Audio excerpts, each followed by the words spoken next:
یعنی اس کا مخاطب ہی اس کی مراد ہے اور متعین کر لیا گیا ہے، تب یہ بات کہی گئی ہے۔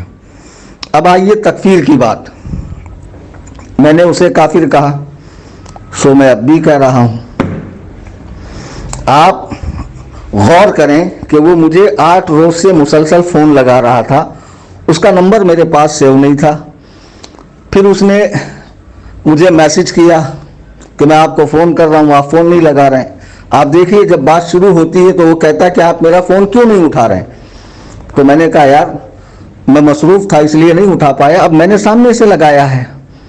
تو فون کرتے ہی وہ علامہ صاحب کو فاسق کہہ رہا ہے، فاسق مولن کہہ رہا ہے، حضرت مفتی محمود اختر صاحب کو کہہ رہا ہے، اور بھی جید علماء کرام کو وہ کہہ رہا ہے۔ وہ اس طرح کے الزامات لگاتا ہے، اور آج سے نہیں، جو شخص بھی انٹرنیٹ کا استعمال جانتا ہے، فیس بک کا استعمال کرتا ہے، وہ اس کی آئی ڈی پر جائے، اسی کے نام سے ہے رضوان شمسی۔ تقریباً 12 سالوں سے یہ حضور محدث کبیر علامہ ضیاء المصطفیٰ دامت برکاتہم کو معاذ اللہ فاسق فاجر معلن نہ جانے کیا کیا کہتا ہے کہ علامہ صاحب نے اپنی محبوبہ کو خط لکھا۔ عجیب بات ہے، علامہ صاحب محبوبہ کو خط لکھ رہے ہیں، لکھنے والے علامہ، پانے والی محبوبہ، یہ خط اس کے پاس کہاں سے پہنچ گیا؟ وہی تو میں پوچھ رہا تھا کہ ڈاکیہ کی حیثیت سے آپ تھے، آپ کے ابا تھے، یا خط آپ کی والدہ کو یا بہن کو لکھا گیا؟ اس میں فحش گوئی کیا ہے کہ ایک شخص اتنے بڑے عالم پر، کہ شاید ہی اہل سنت و جماعت میں کوئی ایسا ہو کہ جس کا رشتہ تلمذ علامہ صاحب سے یا آپ کے والد ماجد سرکار صدر الشریعہ رضی اللہ تعالیٰ عنہ سے نہ ملتا ہو، اتنے بڑے عالم پر بہتان لگاتا ہے، انہیں فاسق و فاجر کہتا ہے، لوگوں کی زبانوں پہ لقوہ مار گیا کہ اسے کچھ پوچھتے نہیں، بولتے نہیں۔ اور جب میں نے اس کی دھلائی کی تو مجھے آ کر کہہ رہے ہیں کہ آپ نے فحش گوئی سے کام لیا، آپ نے یوں کیا، آپ نے کیوں کیا، آپ نے کافر کہا۔ جی ہاں، میں نے اسے کافر کہا، تو میں نے ساتھ میں یہ بھی کہا کہ تم بمبئی آؤ، چونکہ تمہارا دعویٰ ہے کہ علامہ صاحب فاسق مولن ہے، مفتی محمود اختر صاحب اور بھی مفتی شمشاد صاحب، مفتی افضال صاحب جو بھی ہیں میرے حوالے سے بھی، تو تم اپنے موقف کو ثابت کرو، ہمارے نزدیک جو چیزیں حجت ہے اس کی روشنی میں، اور میں تمہیں کافر ثابت کروں گا۔ مناظرے میں یہی بات ہوئی نا۔ میری عادت نہیں ہے کہ لکھ لکھ کر پوسٹ ڈالوں، میں جو بھی کہتا ہوں وائس ریکارڈنگ کے ذریعے کہتا ہوں، اور لوگوں کو چاہیے کہ اسی کا اعتبار کرے، میرے نام سے کوئی تحریر اگر چل رہی ہو تو اس کا اعتبار نہ کیا جائے۔ بہرحال اب بمبئی آنے کے لیے میں نے کہا، یہ راضی ہو گیا، تو میں نے کہا بھیا تو آدھار کارڈ بھیج، نام ماں والد بتا۔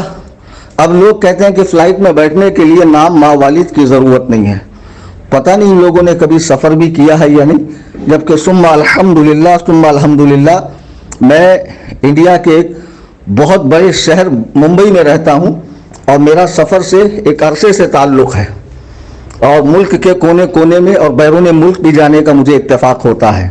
بہرحال اب رضوان نام سے تو کروڑوں ہیں، تو کیسے خاص کیا جائے؟ ایئرپورٹ والے کیسے سمجھے کہ یہی رضوان ہے؟ اس میں کچھ ہونا چاہیے نا۔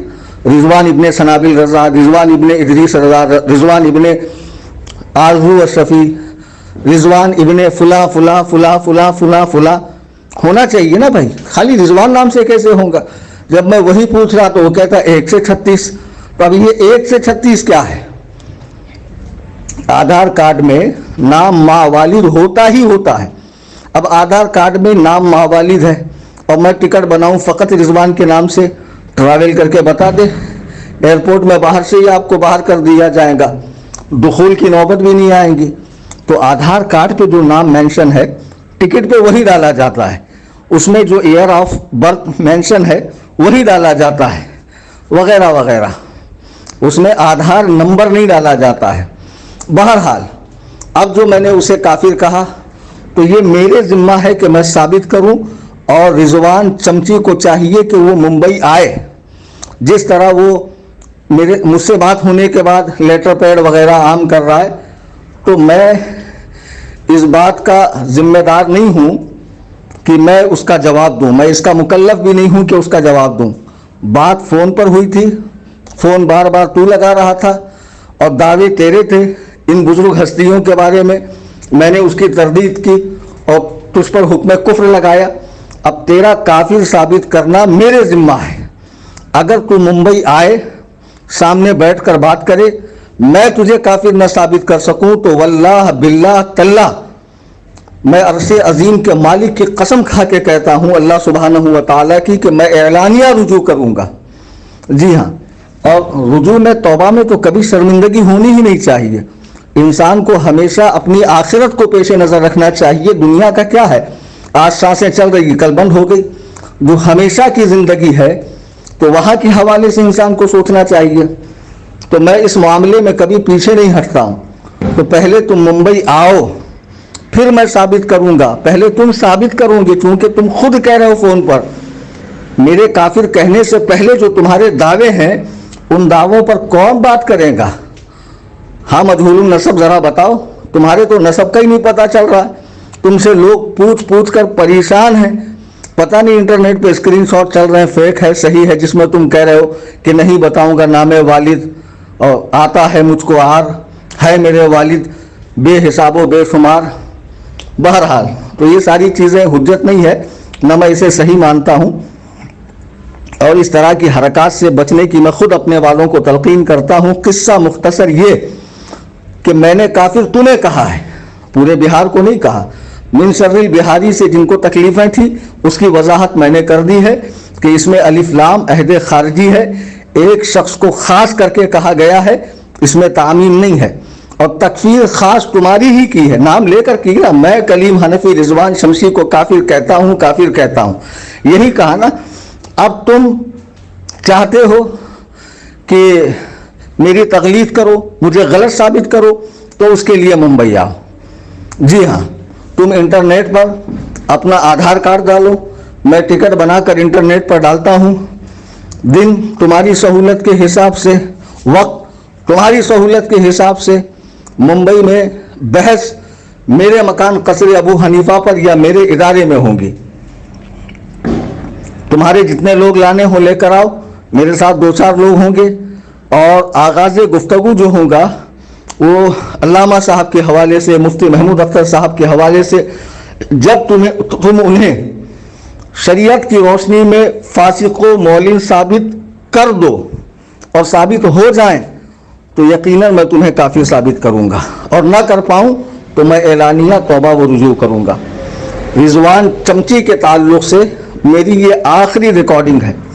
اب اس ٹچے آدمی کے لیے بار بار میں ریکارڈنگ کروں گا نہیں، نہ اس کا نام لے کر میں تو کوئی اس طرح انٹرنیٹ پہ ڈالتا نہیں ہوں. لکھ کر مجھے جو کہنا ہوتا ہے ببانگ دہل میں ڈنکے کی چوٹ پر وائس میں کہتا ہوں اور شروع سے میرا معمول ہے. اور الحمدللہ حق کہتا ہوں. جسے برا لگتا ہو لگا کرے. ایسے چاپلوسوں سے مجھے کوئی لینا دینا نہیں ہے. میرا مزاج ایسی ہے. جی ہاں، نہ میری امامت کو خطرہ ہے، نہ میری تقریر کو خطرہ ہے، نہ میرے مدرسے کو خطرہ ہے، نہ میں کسی کا ملازم ہوں، نہ تابع ہوں. ثم الحمدللہ خود کفیل ہوں. اور رہی پروگراموں کی بات تو وہ میں نے خود بند کر دی ہے 3 سال سے. کہیں تاریخیں میں نہیں دیتا ہوں. خیر یہ بات بہت طویل ہو جائے گی. قصہ مختصر یہ کہ رضوان چمچی انٹرنیٹ پر اپنا آدھار کارڈ ڈالے. میں ٹکٹ بناتا ہوں اور وہ لکھ کر دے کہ میں مناظرہ کروں گا. اور وہ احمق کہتا ہے کہ میں علامہ سے لکھوا کر لاؤں. جب میں علامہ سے لکھوا کر نہیں لایا تھا تب تو کس حیثیت سے مجھے میسیج اور فون کر رہا تھا؟ ظاہر سی بات ہے علامہ صاحب کا حامی سمجھ کے کر رہا تھا. جی ہاں، میں ہوں علامہ صاحب کا حامی، میں ہوں علامہ صاحب کا شاگرد در شاگرد. ثم الحمدللہ مجھے ان کی جوتیاں سیدھی کرنے کا اتفاق ہے. ان کے قدم مبارک چومنے کا مجھے شرف حاصل ہے. یہ ساری باتیں ٹھیک ہے اپنی جگہ. اب رضوان چمچی انٹرنیٹ پر بکواس کیے بنا نام ماں والد بتائے اور ڈیٹ بتائے کہ کس ڈیٹ کو وہ آنا چاہتا ہے. میں ٹکٹ بنا کر بھیجوں گا. مناظرہ ہوگا اور دنیا دیکھیں گی انشاءاللہ الرحمن. اللہ تعالی ہم سب کو قبول حق کا جذبہ عطا فرمائے. آمین ثم آمین.